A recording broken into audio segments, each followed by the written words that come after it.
என் பேர் விஷ்ணு. நான் வந்து பாலிடெக்னிக் காலேஜ், வெள்ளூர் அரசு பாலிடெக்னிக் காலேஜ், அங்கே இசி டிபார்ட்மெண்ட்டில் செகண்ட் இயர் படிக்கிறேன். எனக்கு வந்து என் ஃபேமிலி பேக்ரவுண்ட் எப்படின்னா மிடில் கிளாஸ் ஃபேமிலி தான். அப்பா வந்து கார்பெண்டரில் கூலி வேலை செய்கிறாங்க, அம்மா வந்து வீட்டில் ஹவுஸ் ஒய்ஃபாக இருக்காங்க. தம்பி ஒருத்தர், தங்கச்சி ஒருத்தர் இருக்காங்க. தம்பி 10th, இப்போ தங்கச்சி 6th படியிருக்காங்க. நான் வந்து இங்கிலீஷில் ரொம்ப வீக்காக இருந்தேன். இங்கிலீஷில் கம்யூனிகேஷன் ஒருத்தர்கிட்ட எப்படி கம்யூனிகேட் பண்ணணும் அப்படின்றத சொல்லி கொடுத்தது வந்து நான்முதல் ஸ்கில் தான். நான் டிப்ளமோ வந்த பிறகு ஃபஸ்ட் இயரில் எனக்கு நான்முதம் போட்டு ரெஜிஸ்டர் பண்ண சொன்னாங்க. நான் ரெஜிஸ்டர் பண்ணதுமே வந்து எனக்கு வந்து நீ அங்கே போயிட்டு கம்யூனிகேட் பண்ணலாம், இங்கிலீஷ் எப்படி பேசலாம் அப்படின்னு சொல்லி பேசிக் டு அட்வான்ஸ் லெவல் வரைக்கும் சொல்லிக் கொடுக்க ஆரம்பித்தாங்க. அது மூலிமா நான் வந்து இப்போ ஒருத்தர் இங்கிலீஷில் பேசினா என்னால் புரிஞ்சிக்கவும் முடியும், பதிலையும் சொல்ல முடியும். அண்ட் தென் வந்து செகண்ட் செமஸ்டரில் வந்து ஒரு வேலைக்கு போயிட்டோம் அப்படின்னா அந்த இடத்துல வேர்ட்ஸை வச்சு ஒர்க் பண்ண சொல்லுவாங்க, இல்லை ஒரு பிபிடியோ ரெடி பண்ண சொல்லுவாங்க, ரெஸ்யூம் வேணால் க்ரியேட் பண்ண சொல்லுவாங்க. அந்த டைமில் நம்மளால் திக்கி திணறக்கூடாது அப்படின்றதுனால அதையும் டிஜிட்டல் ஸ்கில்னு உள்ளே எடுத்துகிட்டு வந்தாங்க. இப்போ வந்து தேர்ட் செமஸ்டரில், செகண்ட் இயர் தேர்ட் செமஸ்டர் படிக்கிறேன் மேம். தேர்ட் செமஸ்டரில் வந்து சிசிடிவி ஆக்சஸ் பற்றி சொல்லி தராங்க. எங்கள் டிபார்ட்மெண்ட் ரிலேட்டடாக வந்ததால் எங்களுக்கு யூஸ்ஃபுல்லாக இருக்குது. இந்த சிசிடிவி ஆக்சஸை நாங்கள் வெளியே போய் படிக்கணும் அப்படின்னா 30Kலேருந்து 40K வரைக்கும் ஆகும். அதாவது 30,000லேருந்து 40,000 ரூபாய் வரைக்கும் ஆகும் 6 நாளைக்கு மட்டுமே.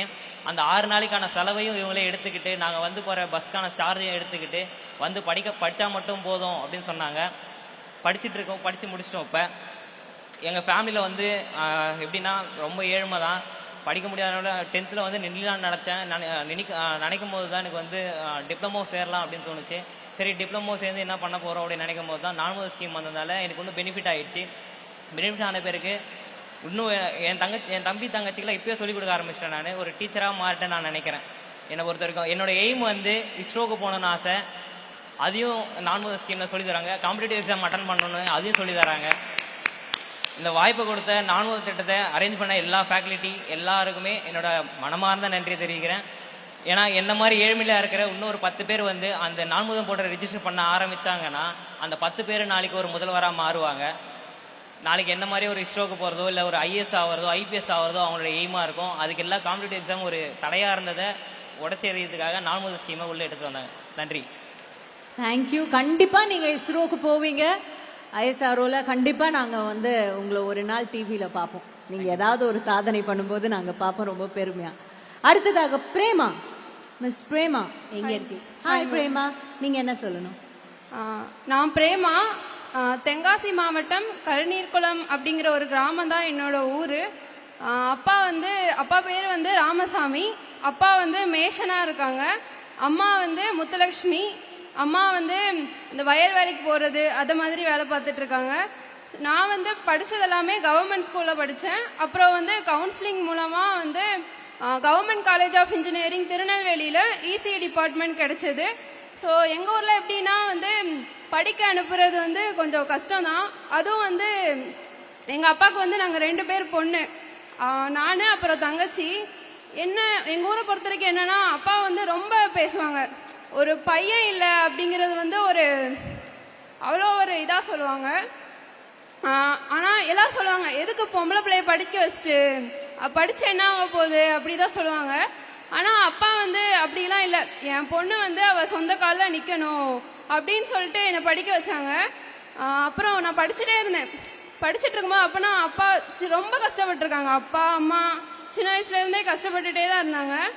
கஷ்டப்பட்டு ஒரு வீடு வாங்கிட்டோம். வீடு எப்படின்னா ஓட்டு வீடு தான். அது மழை பெஞ்சா தாங்காது, ஒழுகிட்டே தான் இருக்கும். ஸோ நான் வந்து காலேஜ் போயிட்டேன். காலேஜ்க்கு வந்து ஹாஸ்டலில் படிச்சுட்டு இருந்தேன். அப்போலாம் ஹாஸ்டல்லாம் இருக்கும்போது மழை பெஞ்சா தெரியவே செய்யாது, அது ஒரு சேஃபான இடத்துல இருந்த மாதிரி இருக்கும். அப்போலாம் வீட்டை பற்றி தான் யோசிச்சுட்டு இருப்பேன். வீடு ஒழுகிட்டு இருக்குமே, இப்போ அம்மா அப்பா என்ன பண்ணிட்டுருப்பாங்க, அது வந்து ஓடிட்டே இருக்கும், மைண்டில் ஓடிட்டே இருக்கும். எப்படியாவது வந்து அம்மா அப்பா வந்து ஒரு நல்ல வீடு கட்டி கொடுத்துடணும். அப்புறம் வந்து என் மேலே நம்பிக்கை வச்சு எல்லாரும் சொன்னாங்க படிக்க அனுப்பாதீங்கன்ட்டு. எங்கள் அப்பா வந்து என் மேலே இருக்க நம்பிக்கையில் மட்டும்தான் படிக்க அனுப்புனாங்க. ஸோ அப்பாவோட நம்பிக்கையும் காப்பாற்றணும் அப்படிங்கிற ஒரு எய்மோட படிச்சுட்டு இருந்தேன். ஸோ அப்படி இருக்கும்போது 7th செமஸ்டரில் வந்து எங்களுக்கு நான்முதல்வன் மூலமாக IC chip design and verification அப்படிங்கிற ஒரு கோர்ஸ் எட்வியான் டெக்னாலஜிஸுங்கிற ஒரு கம்பெனிலேருந்து நடத்துனாங்க. ஸோ அந்த கோர்ஸ் மூலமாக தான் வந்து ஒரு புது இண்டஸ்ட்ரி பற்றியே தெரிஞ்சுக்கிட்டோம். ஸோ நாங்கள் ஈஸி படிக்கும்போது ஒன்று சாஃப்ட்வேர் போகலாம், இல்லாட்டி எம்பெடட் அது ரிலேட்டடாக படிக்கலாம் அப்படிங்கிற மட்டும்தான் தெரிஞ்சிருந்தது. ஸோ அவங்க மூலமாக வந்து செமிகண்டக்டர் இண்டஸ்ட்ரி அப்படிங்கிற ஒரு இருக்கு அப்படிங்கிறத வந்து தெரிஞ்சுக்கிட்டோம். ஸோ இந்த கோர்ஸை வந்து நாங்கள் வெளியே போய் படிச்சிருந்தோம் அப்படின்னா லட்சக்கணக்கில் கேட்பாங்க. ஒரு கோர்ஸ் முடிக்கிறதுக்கே லட்சக்கணக்கில் செலவாகும். அப்படி வந்து எங்கள் வீட்டில் வந்து படிக்க வச்சுருப்பாங்களான்னு தெரில.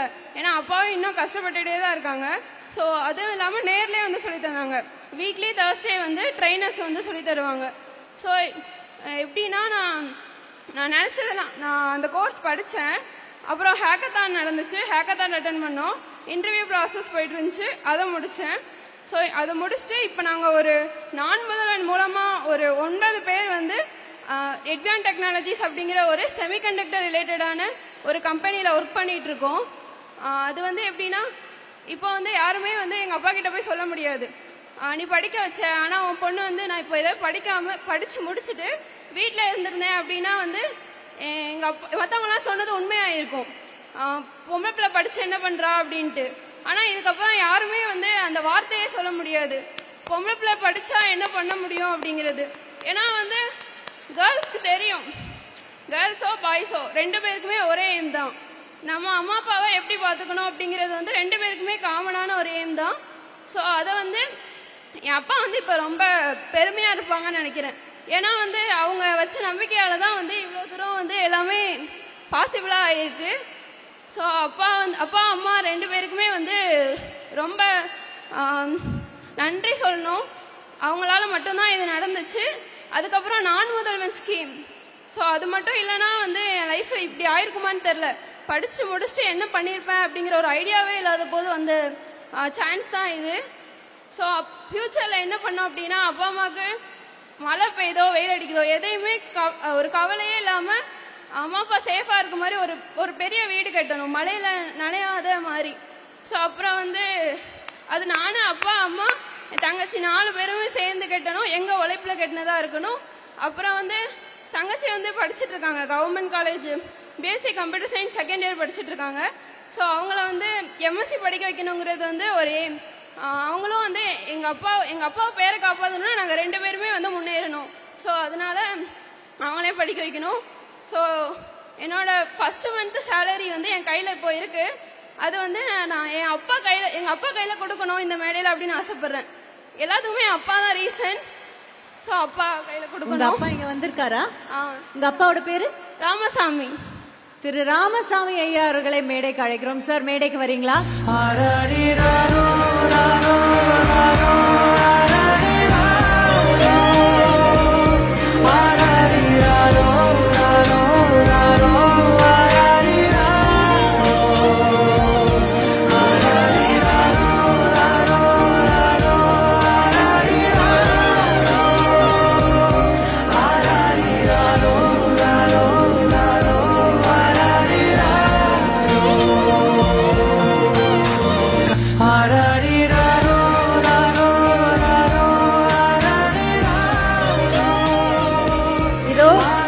ராமசாமி ஐயா விதைத்தது அவருக்கே இன்று இந்த பெருமையை சேர்க்கிறது. நீங்க வாங்க. என்னம்மா என்ன யோசிக்கிறீங்க? அப்பா கிட்ட சொல்லணும். என்னம்மா சொல்லணும்? சொல்லுங்க. இது வரைக்கும் சொன்னதே இல்ல. லைஃப்ல வந்து எனக்கு யாருமே அவ்வளவு சப்போர்ட் பண்ணதே இல்ல, அப்பா மட்டும்தான். அப்பா அப்பா அப்பா எல்லா விஷயத்துலயுமே அப்பா தான். ஸ்கூல்லையும் சரி காலேஜ்லயும் சரி இதுதான் நீங்க நான் வந்து ஒரு விஷயம் சொல்லிட்டேன், நான் இதுதான் படிக்கணும் அப்படின்னு சொல்லிட்டேன்னா அப்பா வந்து மறுப்பே சொல்ல மாட்டாங்க. நீ படி, நான் படிக்க வைக்கிறேன், என்னால முடியும் மட்டும்தான் சொல்லியிருக்காங்க. ஸோ அப்பா வந்து எனக்கு ரொம்ப பிடிக்கும். இந்த உலகத்திலே யாருன்னா வந்து அப்பா மட்டும்தான். ஸோ அப்பா அம்மா தங்கச்சி இவங்க 3 பேர் தான் என்னோட லைஃப் ஃபுல்லாமே. ஸோ அப்பா வந்து நான் நல்லா பார்த்துப்பேன். ஒரு பையனா ஒரு பொண்ணா எல்லாமே இருந்து அப்பா வந்து அப்பா வந்து அம்மான்னு தான் சொல்லுவாங்க என்னைய தங்கச்சியும். ஸோ வந்து இன்னொரு அம்மாவா என் அப்பா வந்து நான் ரொம்ப நல்லாவே பார்த்துப்பேன். ஸோ அப்பா வந்து எதுக்குமே கவலைப்படக்கூடாது. ஸோ அப்பா என்னோட மாசம் சம்பளம்.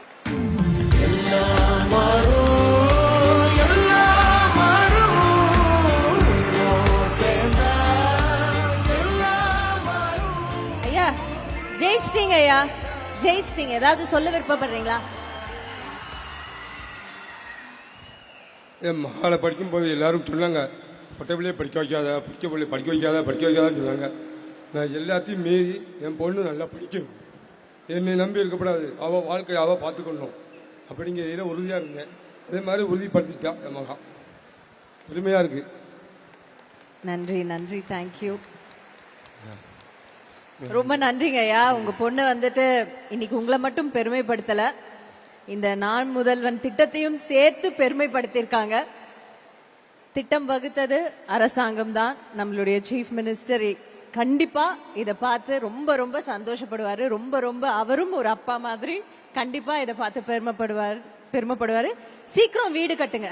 ஓகேயா? தேங்க்யூ தேங்க்யூ ஐயா, தேங்க்யூ சோ மச். தீபஸ்ரீ அடுத்து. யாரு தீபஸ்ரீ? எங்க இருக்கீங்க? ஹாய் தீபஸ்ரீ. தீபஸ்ரீ, நான் நார்த் சென்னையிலேருந்து வரேன். எங்கள் அப்பா ஃபிஷர்மேன் தான். ஆக்சுவலி என்னால் யூஜி படிக்க முடியல. சொல்லிட்டு நான் டிப்ளமோ ஜாயின் பண்ணி என்னோட கரியர் பார்த்து ஸ்டார்ட் பண்ணேன். டிப்ளமோவில் ஃபஸ்ட் இயர்லேருந்து நான் முதல் கோர்ஸ் அட்டன் பண்ணிகிட்டு இருக்கோம். ஃபஸ்ட்டு செமஸ்டரில் நாங்கள் கம்யூனிகேட்டிவ் இங்கிலீஷ், அதுக்கப்புறமா டிஜிட்டல் ஸ்கில், அதுக்கப்புறமா எம்ப்ளாய்மெண்ட்ரி ஸ்கில், அதுக்கப்புறமா மொபைல் ஆப் டெவலப்மெண்ட் கற்றுக்கிட்டோம். மொபைல் ஆப் டெவலப்மெண்ட் கற்றுக்கிட்டதுக்கப்புறமா நான் ஒரு இன்டர்னுக்காக ஒரு ஸ்டார்ட் அப் கம்பெனியை போய் ரீச் பண்ண ட்ரை பண்ணியிருந்தேன். அவங்க என்னோட ஸ்கில் செட்ஸை பார்த்துட்டு எனக்கு 2 ஸ்டார்ட் அப் கம்பெனி பார்ட் டைமில் ஒர்க் ப்ரொவைட் பண்ணாங்க. அதாவது நான் படிச்சுட்டு இருக்கும் போது ஒர்க் ஃப்ரம் ஹோம் ப்ரொவைட் பண்ணாங்க. இது மூலயமா நான் என்ன பண்ணேன்னா, இது என் தங்கச்சி 12th முடிச்சா, அவளாலையும் யூஜி கண்டினியூ பண்ணுற மாதிரி ஒரு சிச்சுவேஷன் வரல. ஃபேமிலியெலாம் அஃபோர்ட் பண்ண முடியல. அதனால் எங்கள் ஃபேமிலியில் 1 month கிட்ட காலேஜ் போகாமல் இருந்தா.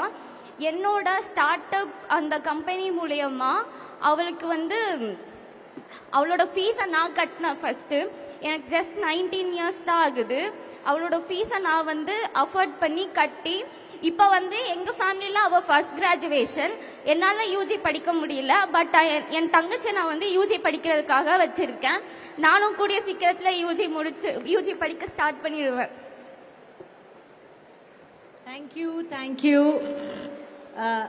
ஜலேஷா ஜோன்ஸ் கரெக்டா? யா ப்ளீஸ். பேர் ஜாலிஷா. நான் கன்னியாகுமரியிலேருந்து வரேன். நான் காரைக்குடியில் இன்ஜினியரிங் படிச்சுட்டு இருந்தேன். எங்களுக்கு அப்போ அந்த நேரத்தில் நான் முதல்வனில் அந்த அப்டேட்டில் இருக்க நிறைய கோர்சஸ் சொல்லி கொடுத்துட்டு இருந்தாங்க. அது எங்களுக்கு ரொம்ப யூஸ்ஃபுல்லாக இருந்தது. கடைசி ஃபைனல் இயரில் இப்படி ஃபாரின் இன்டர்ன்ஷிப் இருக்குதுன்னு சொல்லியிருந்தாங்க எங்கள் ஸ்டாஃப்ஸ் எல்லாரும். நான் அதுக்கு அப்ளை பண்ணேன். ஓகே, நமக்கு கிடைச்சதுன்னா நம்ம கண்டிப்பாக போகலான்னு. ஸோ அது மாதிரி எங்களுக்கு ஜப்பான் போக ஆப்பர்ச்சுனிட்டி கிடச்சிது.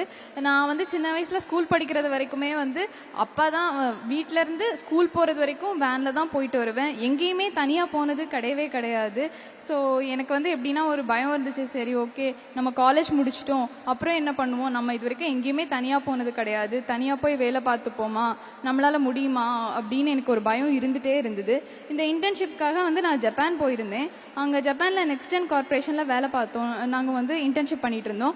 அப்போ எங்களுக்கு ஒரு 10 days ஜப்பானில் எப்படிலாம் இருக்கும் அப்படின்லாம் எங்களுக்கு சொல்லி கொடுத்தாங்க. நிறையவே கற்றுக்கிட்டோம். நாங்கள் காலேஜில் படித்ததை தவிரையுமே அது எங்களுக்கு ரொம்ப நல்லா இருந்தது. அப்புறம் லாஸ்ட் டே எங்களுக்கு சர்ப்ரைசிங்காக நீங்கள் நல்லா பண்ணுறீங்க, உங்களுக்கு ஒரு இன்டர்வியூ கண்டக்ட் பண்ணுறோன்னு சொன்னாங்க. ஸோ நாங்களும் ஓகே அப்படின்னு சொல்லிட்டு அந்த இன்டர்வியூ அட்டென்ட் பண்ணோம். அப்புறம் நாங்கள் இந்தியா வந்துட்டோம். அப்புறம் எங்களுக்கு நீங்கள்லாம் செலக்ட் ஆகிட்டீங்க, உங்களுக்கு வேலை கிடச்சிருக்குது, 20 LPA பேக்கேஜ் அப்படின்லாம் சொல்லியிருந்தாங்க. ஸோ உதயநிதி சார் கையிலேருந்து நாங்கள் எங்களோட ஆஃபர் லெட்டர் வாங்கியிருந்தோம். ஸோ இப்போ நான் அந்த கம்பெனியில் ஜாயின் பண்ணியிருக்கேன். இப்போ இன்டர்ன்ஷிப் பண்ணிகிட்ருக்கேன். நான் ஜாப்பனீஸ் படிச்சுட்ருக்கேன். அப்படியே டெக்னிக்கல் ட்ரைனிங்கும் எங்களுக்கு கொடுத்துட்ருக்காங்க.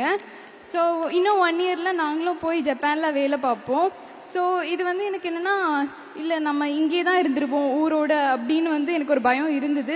இப்போ எனக்கு இன்டர்நேஷ்னல் லெவலில் போய் வேலைலாம் பார்க்க முடியும் நம்மளால் அப்படிங்கிற ஒரு நம்பிக்கை கொடுத்துருக்கு. நாங்கள் போனவங்க எல்லாருமே பொண்ணுங்க தான். ஸோ பொண்ணுங்க எனக்கு தெரிஞ்சு எல்லாமே பசங்க தான் ஃபாரின்லலாம் போய் வேலை பார்த்து நான் பார்த்துருக்கேன். ஆனால் ஒரு பொண்ணாக எனக்கு போகிறது எனக்கு ரொம்ப சந்தோஷமாக இருக்குது. எங்கள் வீட்டில் நானும் அக்காவும் மட்டும்தான். அப்பா எப்போவுமே சொல்லுவாங்க, ஓகே உங்கள் 2 பேருக்கும் கல்யாணம் பண்ணால் அதுதான் ஓகே எனக்கு அதோட முடிஞ்சுது அப்படின்னு சொல்லுவாங்க. இல்லை நானும் உங்களை பார்த்துக்க முடியும் அப்படின்னு நான் சொல்லுவேன். ஆனால் அந்த சொன்னதை எனக்கு நிஜமாக்கிறதுக்கு இந்த நான் முதல்வன் ஸ்கீம் தான் எனக்கு இந்த ஹெல்ப் பண்ணியிருக்கு. நான் இது ரொம்ப சந்தோஷமாக இருக்கேன். தேங்க்யூ சிஎம்க்கும் இந்த நான் முதல்வன் ஸ்கீமுக்கும். தேங்க்யூ. ஜாப்பனீஸ் பேசுவீங்களா? ஆமாம், நான் வந்து பிப்ரவரியில் வந்து ஜாப்பனீஸ் படிச்சுட்டு இருக்கேன். இந்த டிசம்பரில் வந்து நான் பண்ணிட்டேன்னா இன்டர்மீடியட் ஜாப்பனீஸ் வந்து கம்ப்ளீட் பண்ணிடுவேன். வாவ், ஏதாவது ஒன்று தேங்க்ஸ் சொல்ல முடியுமா ஜாப்பனீஸ்ல? கண்டிப்பாக முடியும். எது உங்களுக்கு என்ன இஷ்டமோ அது கூட பேசலாம். ஓகே. こんにちは皆さん。私は去年12月タミナル政府のおかげで日本に行ってインターンシップしました。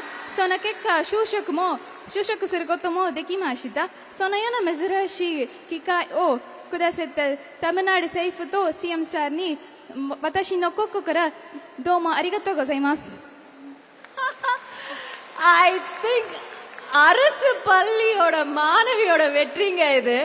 ஜாப்பனீஸ் மொழியில இன்னைக்கு நம்ம சிஎம்க்கும் நம்மளுடைய அரசாங்கத்துக்கும் நன்றி தானே சொன்னீங்க? ஆமா, ஐ கெஸ் அதுதான் எனக்கு புரிஞ்சிருச்சு.